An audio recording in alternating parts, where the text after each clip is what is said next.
Trainiacs, it is new bike day. Yeah, that's right, new bike day.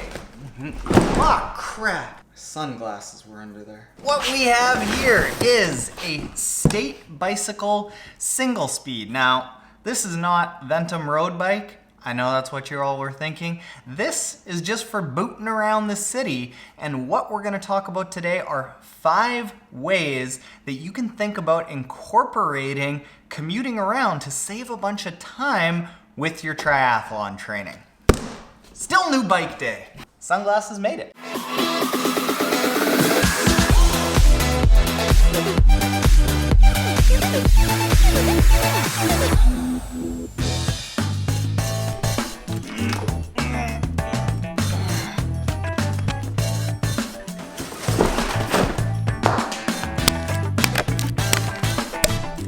All right, so the first thing that you can start incorporating into your bike commuting that's quite simple and really effective is doing your interval ride on your bike commute. What you're looking to do with these interval rides is get a grand total of about 10 minutes of intense riding. Now, of course, all of these tips are assuming that you're going to be able to get to work, pretty yourself up in the shower or in a nearby gym.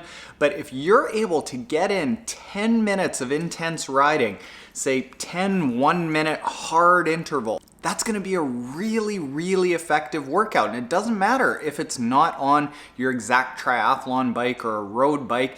As long as it's really hard and really intense, it's going to be good. But in the case of intense intervals, I'd probably make sure that you're using regular road cycling shoes so that you're not, getting out of the saddle, really hammering it, and all of a sudden slip off the side of one of the pedals. You want to be nicely clipped in for this. The next thing that you can do is if you don't have clip-in pedals and you're just using flat pedals, what you can do is actually change the gearing so that this ends up being your over gear work.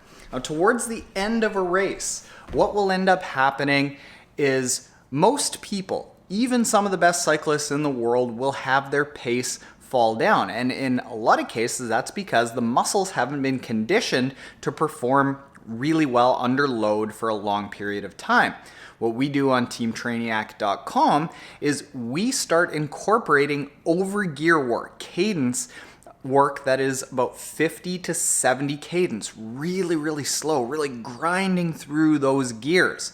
And what you can do with commuting is you can use the commuting time to change the gearing on your commuter bike and basically force yourself to do all of those short commutes with that hard gear effort, building up your muscular endurance so that when you get to a race, your muscles aren't going to fatigue nearly as quickly.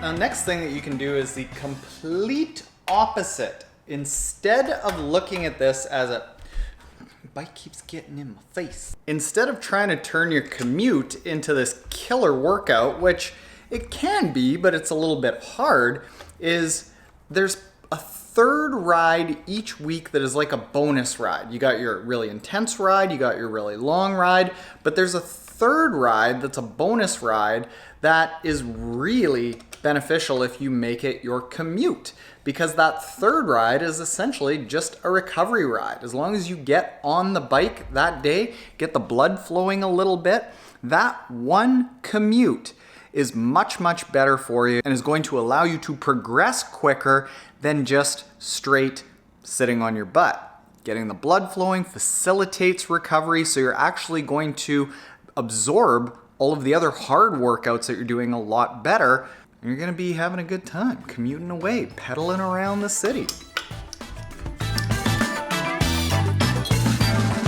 Now, of course, we're gonna use a Carbon and Aero Elite water bottle cage on this here single speed because, weight weenie, gotta save those watts. The next thing that you can use the commute for is to practice your bike handling skills. So one thing that triathletes lose a lot of time in races on is not being able to handle their bike properly. And this means if you aren't able to ride on a painted line on a highway, going straight without really being tense and holding that position, or without lots of little movements, you are wasting a lot of time, and you're essentially making the course longer by constantly going like this. So the things that you can do is practice grabbing your water bottle. Practice, like we said we'll cut to a clip of it while I explain this, practice reaching down and touching your foot with one hand when your hand is off the bar. Reaching down, touching your foot with the other hand. Just getting comfortable moving around the bike, getting down into the arrow position just on whatever handlebars you've got, even if it's a mountain bike or a trail bike or a gravel bike.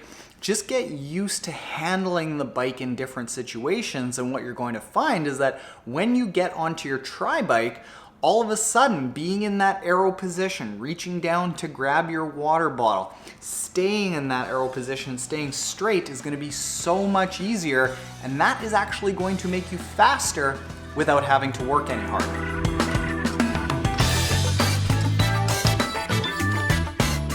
Rubbing alcohol on the handlebar, grip. There we go, slides on. Boom.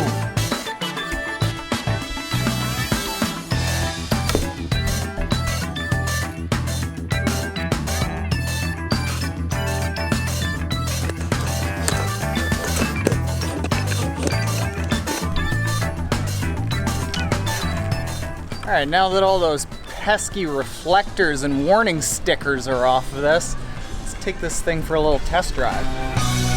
Good.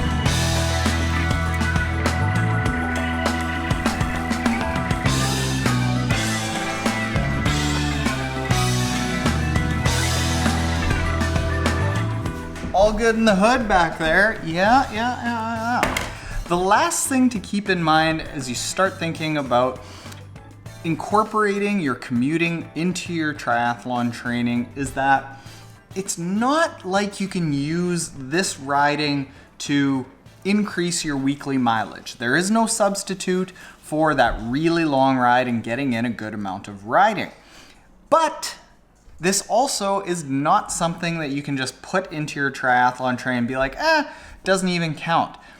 Back about 2-3 years ago when I started commuting to work every single day, I found that for probably about a month or 2 months, I was really beat down and all the rest of my training was really suffering.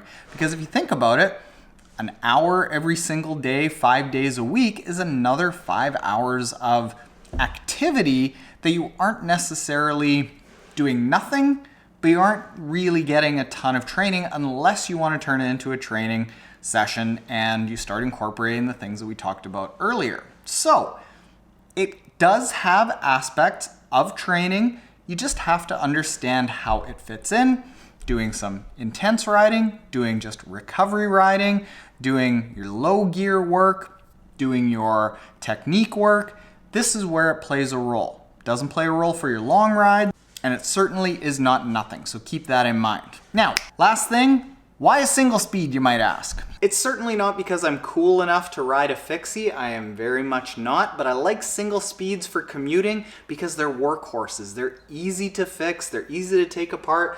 I put this whole thing together start to finish in about 40 minutes, and at the end of a season, you can take it apart and put it all back together in about an hour, and just about anyone can do it. I built this whole thing up with 2 Allen keys and 1 wrench, and that is what I want in a commuter. I don't want it to be added work. I want to spend my time working on bikes, on the expensive bikes, not this. This here is a State Bicycle single speed from their core line. Thanks to them for sending this out and being the result of this video. Now, if you want to get yourself a single speed from State, they have all these cool colors. There is a link to their website in the description below with a coupon code to get yourself 15% off. And frankly, these are like dirt cheap already. So they become dirt cheaper. Easy for you to commute, and it's like a workhorse. I love single speeds. They're so much fun. All right, Trainiacs, links are in the description below. Use your commuting wisely. Later.